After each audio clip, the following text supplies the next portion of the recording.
Good morning po sa ating lahat. Nandito tayo ngayon kay Kuya Orlando. Hello! So, madam, so paalis pa lang ako kaya Anong ginagawa nyo? Good morning, Kuya Orlando. nilinis ko na yung pwesto ko. Bago umalis, malinis mo na Ah, yung dito kayo nag-ano. Ah, ito pala yung labasan. Buti meron kayong puso po. puso dyan, no? Tako nyo. Ito po yung Ah, ice naka-ready na. So, nandito na mga kabayan. No? Ah, ready na yung paninda ni Kuya Orlando. Ayan. Cookies and cream cheese. Cookies and cream. Masarap tong cookies and cream. So, anong oras kayo natapos? Anong oras kayo nagising? Alas 4 ko nagising. Medyo nalit nga. Alas 4. Bakit tinanghali kayo ng gising? Medyo pagod tsaka puyat din. Oo. Kasi- So, anong oras kayo natapos? Ngayon lang. Ngayon lang po. Yung palabas na. Kaya minamadali ko para makatinda agad. Kahapon nagtinda kayo. Opo. Okay. Alas 3 ko inumpisahan. Ayun.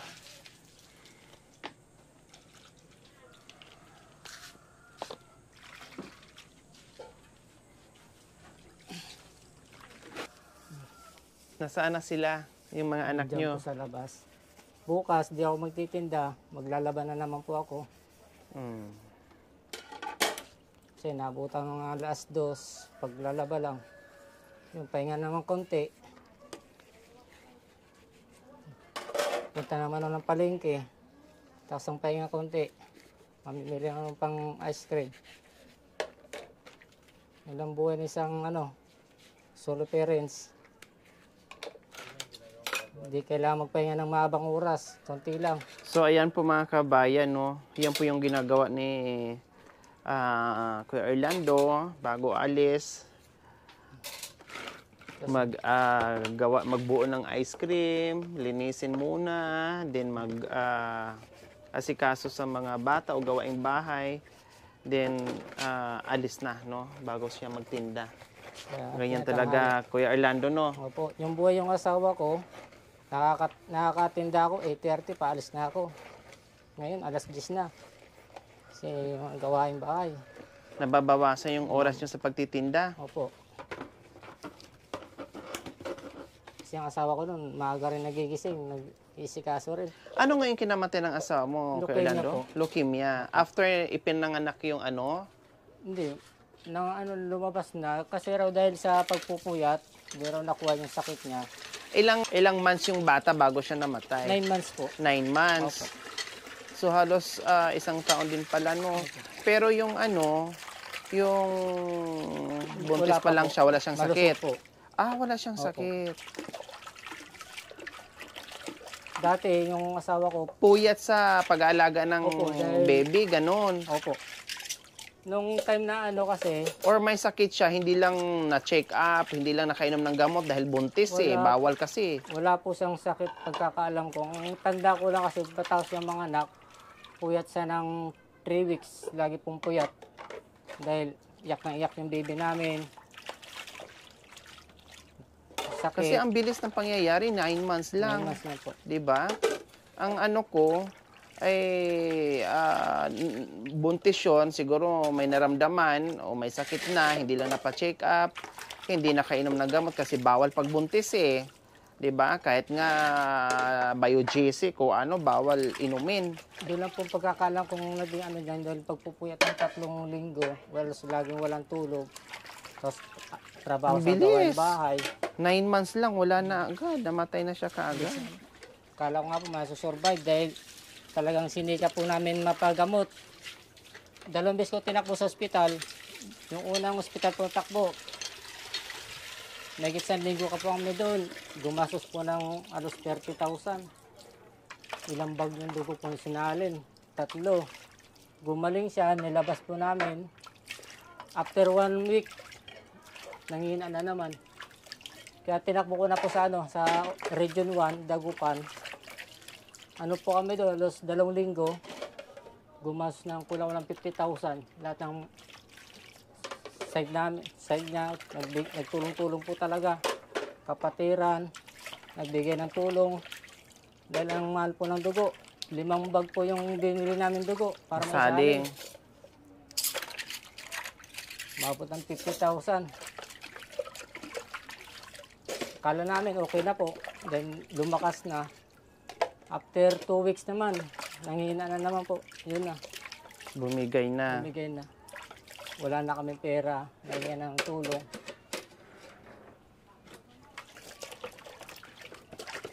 Sa ano po, wala na talagang nagawa.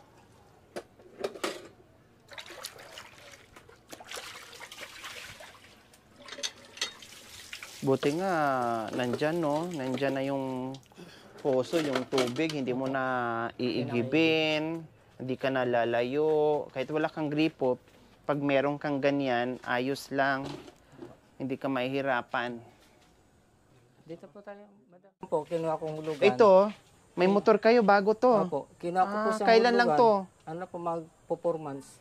Bago lang. Opo, kinuha ko siyang hulugan kasi kailangan ko talaga ng service pag namamalingki ako. Malayo po yung tayog, kailangan ko talaga ng service. Plus anak mo. Opo. Siyempre, plus anak mo na nag-aaral. Opo. Pag walang pamasahe, Yun, natin ko po sa ay school. Kaya kayo na mismo maghatid sa school. napaka-importante. Okay. So, ayan po mga kabayan, no, bumalik tayo dito.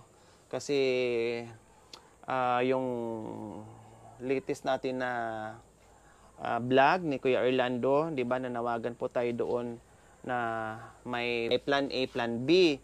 So, yung plan A, hindi yun magawa natin, doon tayo sa plan B. Kailang, ang nangyari, may plan C na naman tayo. Sana wag na umabot sa plan D, plan Z. No, magiging zebra na tayo, magiging zoo na tayo noon pag may karugtong pa. So, ito pag-uusapan natin yung plan C. Kasi yung plan B, actually meron nagpadala na sponsor, 2,000 pa lang as of now. So, wala pang ibang nagpadala. Yun sa ngayon ay 2,000.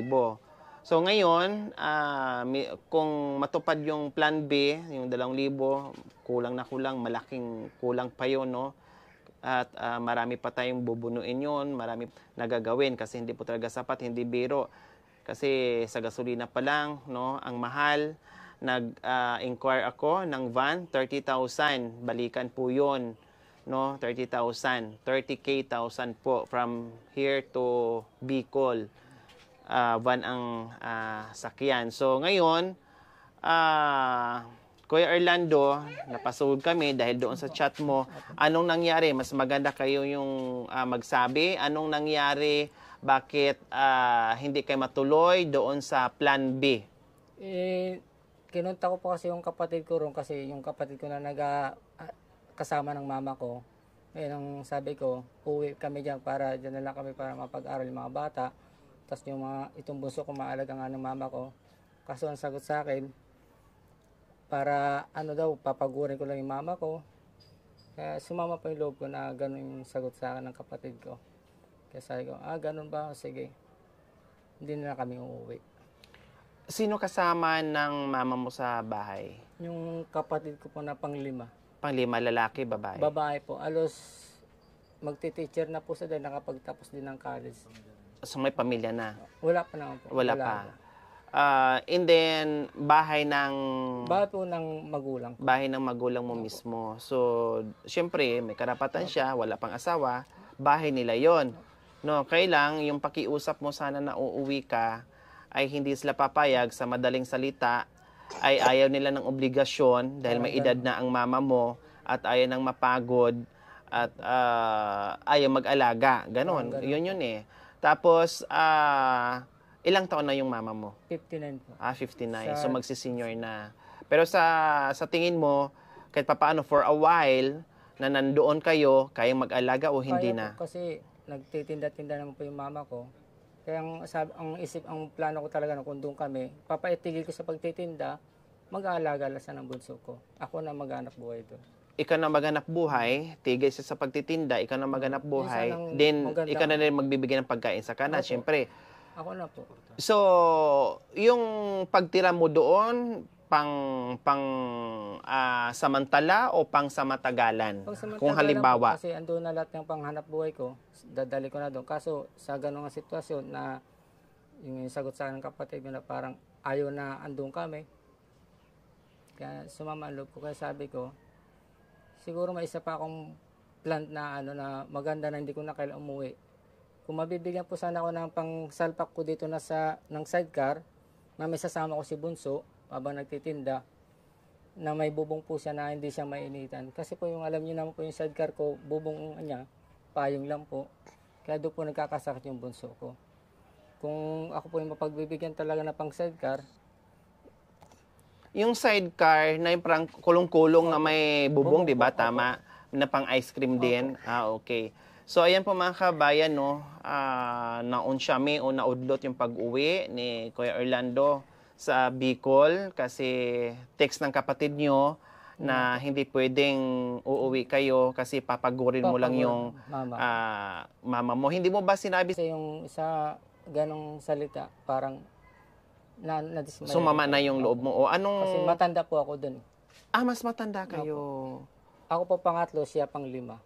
O ano naman ang nagiging reaksyon, naramdaman mo na parang kailangan mo ng kaagapay sana kasi sabi nga nila, pamilya is pamilya, magtutulungan, no? Anong naramdaman mo? Anong pakiramdam mo Masakit. na ganun kaagad ang bato sa iyo? Masakit po Na alam kasi- mo naman sa sarili mo na kailangan mo ng tulong, pero yun ang ibinato sa iyo. Anong naramdaman mo, Kuya Orlando? Sobrang sakit po kasi talagang yung inaasahan ko na matutuwa sila, matutuwa yung kapatid ko na magsama-sama kami doon. Makakatuwang ko rin yung para sa mama ko, mas makasuporta ako kasi laking tulong din na nahihirapan din nakikita ko yung mama ko na babalik ako nagtitinda. Tapos papagod, tapos ganun lang yung sasagot sa akin.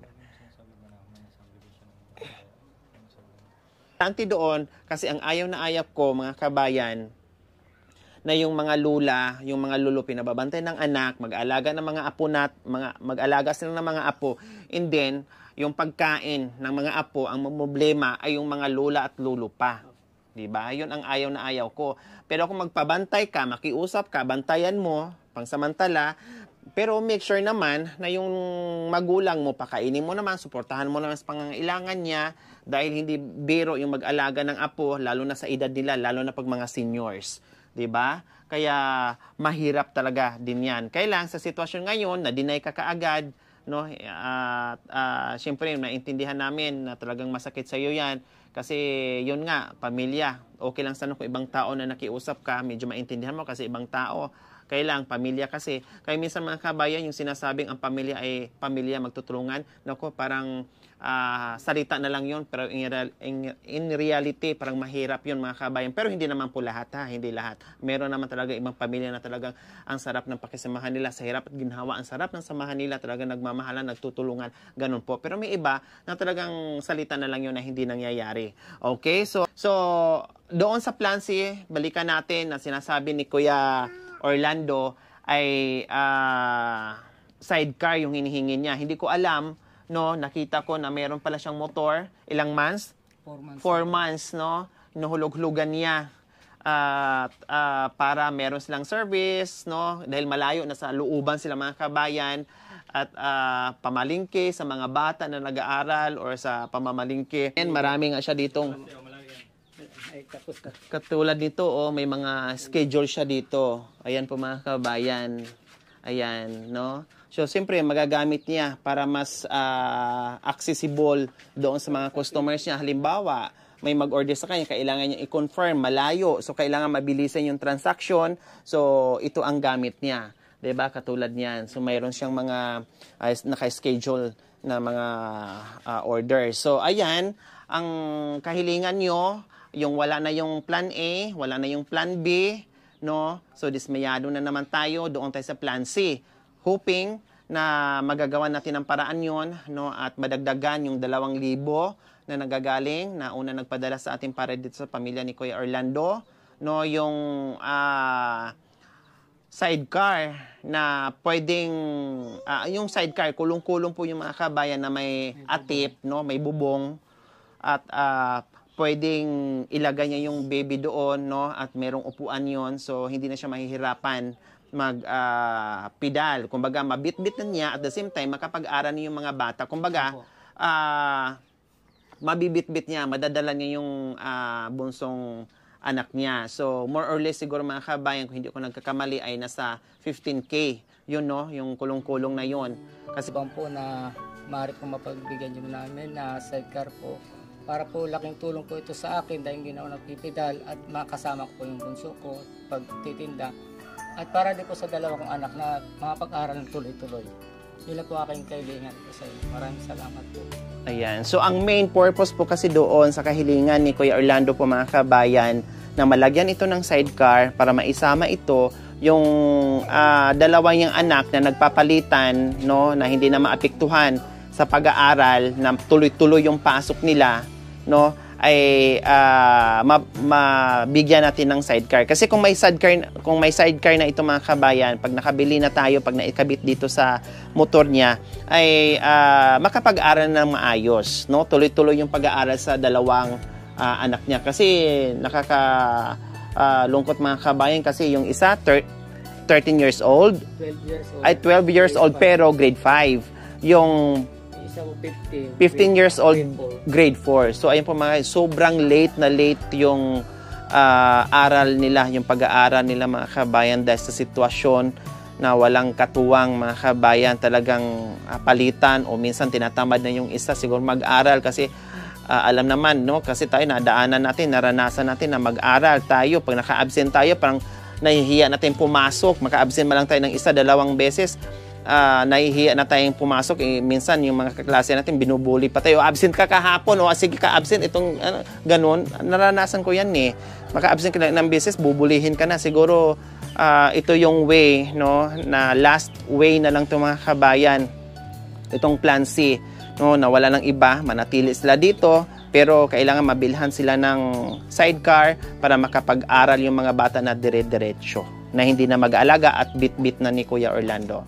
So, okay, aalis na si Kuya Orlando kasi tapos na siya sa paghugas ng pinggan, nilinis niya dito yung espasyo na kung saan dito siya nag-mix ng ice cream.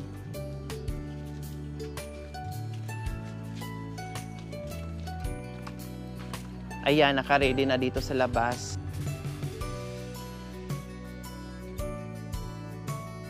Mabigat. Kasi wala pang bawas. Mabigat po pala mga kabayan.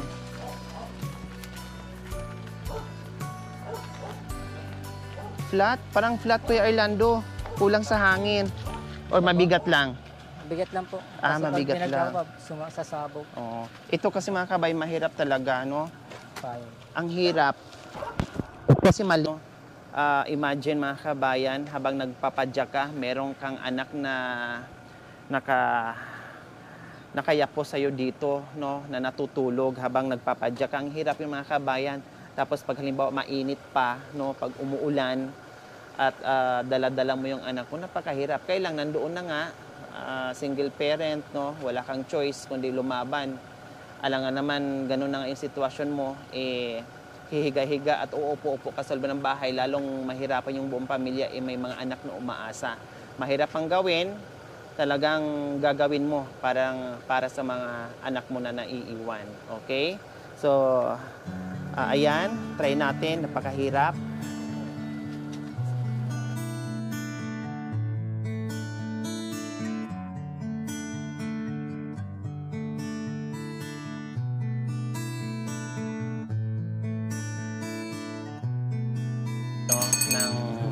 Ayan. Ice cream, libre. Sus, sinabi yung libre, hindi ka na makapunta sa ibang lugar, no? Mauubos na. Ice cream. Ayan. Okay. Diba? Just dito palang hiningal na ako. Okay. So, doon kasi pag may sidecar sila, mapabilis yung pagtinda ni Kuya Orlando. Makakaikot siya ng malayo. Mas lalaki yung kanyang kita, no? Kasi pag ganito, syempre, dyan lang siya, isang bayan lang, ikot-ikot. Unlike pag nakamotor siya, makapunta sa ibang lugar, no? At kasama na niya yung anak niya. Okay. Ang bigat ko talaga, no? Pumayat na nga ako, pero ang bigat ko pa din. Okay, sige, Kuya Orlando, ha? Pray lang tayo. imposible na, walang imposible na, ay, tumakbo. Walang imposible, okay? Okay, sige, bye-bye. Ingat, Kuya